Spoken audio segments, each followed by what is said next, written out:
Alrighty, friends, welcome back to History with Tim. I do apologize. I know I did say I was going to have this video out by Christmas. Unfortunately, my laptop mic was not the best, so I kind of opted to wait until I was back in my usual place so I could do it. So what we're going to be doing today is we're going to be reacting to the Sabaton song, The Christmas Truce. Now, a little backstory. This is about the Christmas of 1914. This is the first year of the war. I'm going to go in more detail during the video, but it's a very solemn, it's a very beautiful moment in the history of World War I. So before we get into that, please like, share, and comment. Subscribe if you're not yet. Let's get into it. Alright, friends. So again, we're going to our friend A.S. Cotter. Actually, Sabaton does do a legitimate music video to this. It's actually really cool. It's a whole band. Joachim is one of the Germans, and then the other parts of the band are the French and British, well, Scottish. But it's a really cool video, but I decided to use A.S. Cotter's video because it takes clips from a movie, which is a really good movie. It's called Joyeux Noël. It's French for Merry Christmas. It's a French-German movie. You're going to recognize Daniel Brühl from Inglourious Basterds and Kingsman. Very good movie, but let's get into it.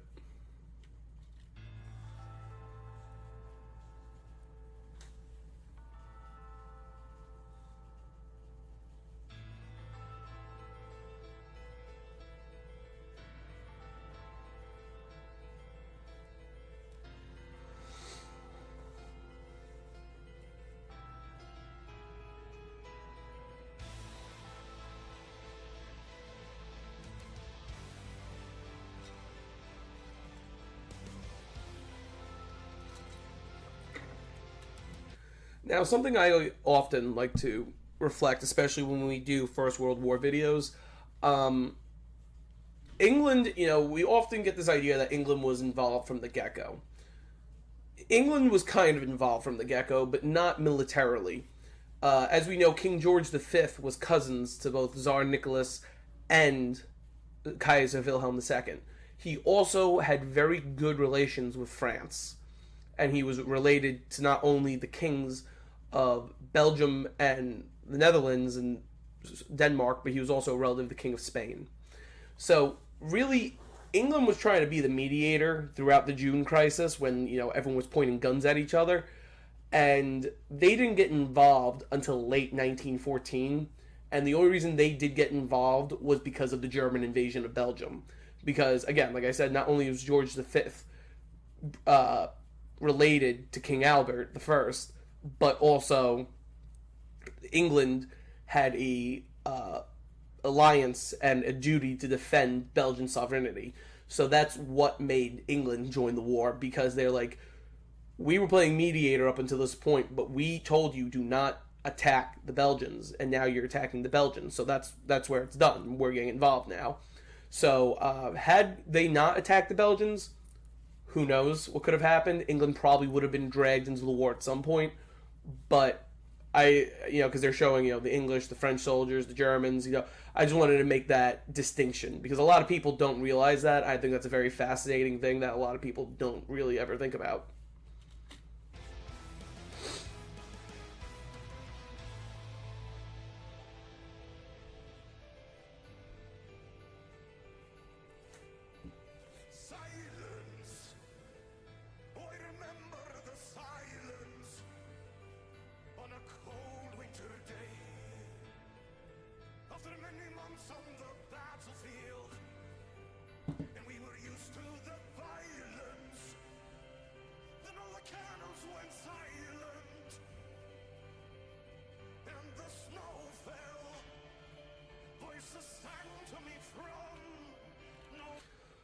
So, this is talking, I believe, about the Saint-Yves truce. Now, a Christmas truce in 1914 had occurred across the broad front. The reason why they're distincting this one, though, is because this was true. What the German Empire was doing was they wanted to lift morale in their soldiers because, again, no one thought this war was going to last as long as it lasted. This is the biggest mistake of these kinds of wars. It's like the American Civil War. They thought the American Civil War would be one big battle and the war would end. World War One, they did not think would drag on into years. They thought it would be a few months at most. They thought it was going to be, because, if you look at a war like the Franco-Prussian War or the Austro-Prussian War, they were only a few months in the reality and scheme of things. So the German Empire knew their men were kind of getting a little disheartened because they were having to dig into trenches and everything. So they decided to send, Christmas trees, which, a lot of people don't realize that it actually is a German tradition. It was westernized because of Prince Albert, Queen Victoria's husband, because he brought Christmas trees to England. But it was a German tradition. But what ended up happening was there was a German soldier who started singing Silent Night. And from across the trenches, the French and British could hear it. Well, again, in this movie, it's the Scottish. And it was the Scottish in this situation as well. The Scottish and French started hearing them singing Silent Night, and they started singing Silent Night as well. So then what ended up happening was the German soldier, as the story goes, jumped out of the trench and approached holding a Christmas tree, which there's mixed if he was actually holding the Christmas tree, because again, these were tiny trees. They weren't like actual, like what you'd have in your home. But he walked across the trenches, continuing to sing the song, and, the French soldiers kind of popped up, because the French were very cautious, because again, France and Germany, due to Bismarck, had a very hostile relationship, regardless of the war. So the French were being very skeptical, but the Scottish started singing with him. The Germans were kind of scared because they're like, what are you doing? You're going to get killed. But this is what kind of started this, and this is when you have the officers climb out of the trenches, meet in no man's land in the middle, and start talking about, well, how about we do a ceasefire?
So this is a question that often gets pondered in my reaction videos to Sabaton's World War One songs, because I am much of the opinion World War One was just, sadly, a childish argument between cousins that grew into a world war.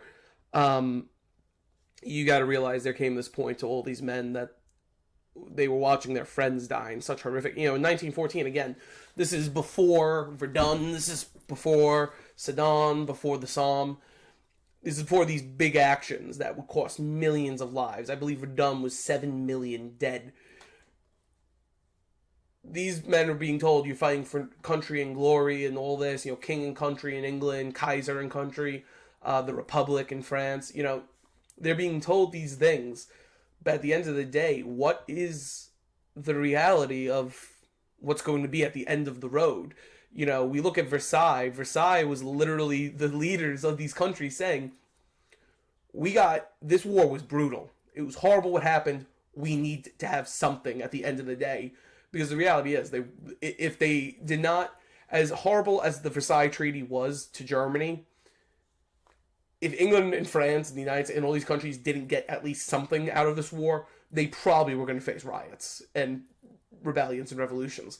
Because, that's what this movie's so good at. You're seeing all the officers and the soldiers' faces. And this is early war. This is December of 1914. This is literally like 4 months into the war. What was it worth if it was just this childish battle between cousins and governments that just didn't like each other. And that's why they keep saying we were all friends, because, you know, you see how they're interacting. Again, that's what happened. They had football for my European friends or soccer for my American friends matches. They were playing soccer in no man's land. They were burying each other's dead to help each other. They were being cordial. They were being polite. They were being friends. You know, they were showing them each other's wives and girlfriends, you know, who was waiting for them back home. And they held mass together, just like we're seeing here.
Another way you can tell this is early war is you could tell by the French soldiers wearing the red trousers still.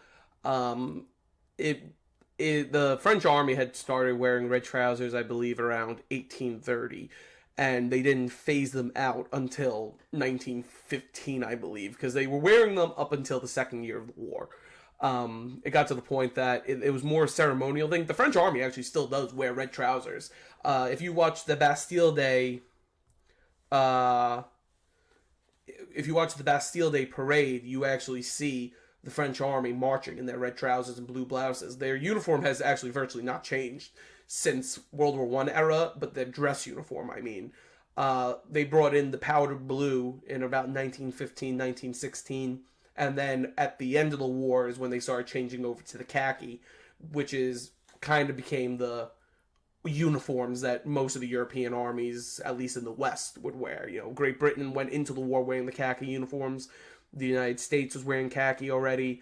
The United States, we figured out in the Spanish-American War that the navy blue uniforms probably were not a good idea. But this is how you can tell how early war this is. You can also tell because the Germans are still wearing the Pickelhaube, Pickelhaube, depending on where you want to hear your pronunciation from. That's the spike on the helmet. Fun fact, those are literally just leather helmets. They're just leather helmets with it's usually, actually, the spike is usually just wood painted gold.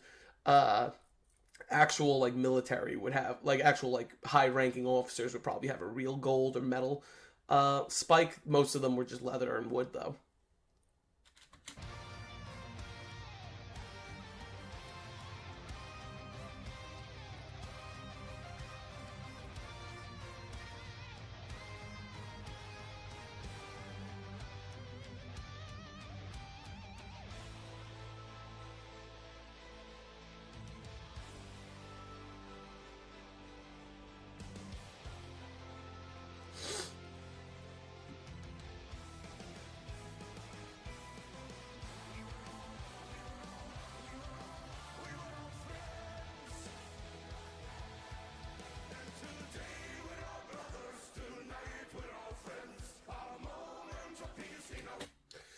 Yeah, so right here you see the three officers, the French officer, the German officer, and the Scottish-British officer. Um, Again, this was something that happened across the fronts. This was a lot of sections of the battlefield were doing this. Actually, a famous incident, this happened at a certain position where a Bavarian regiment was, and in that regiment was a corporal, Adolf Hitler, and he was actually furious that the Germans agreed to the truce because he wanted to fight. He didn't think there was a reason they should stop, and that probably should have been sign one of what kind of person he was. But this truly was a moment that showed, like, these guys didn't really want to be doing this. You know, it's the idea of following orders and doing what you have to do because you're in a time of war. But, you know, you're seeing the reality of what these men and these soldiers were feeling at that time. And they didn't want to fight. And I believe the Saint-Yvers, where this takes place, the soldiers actually got in trouble because after the Christmas Truce, I believe they refused to shoot at each other for a few weeks, that both commands on both sides, the French and English and the Germans, actually cycled the soldiers out because they were like, these guys aren't fighting. We need them to fight. Like, we're in a war. We need them to fight.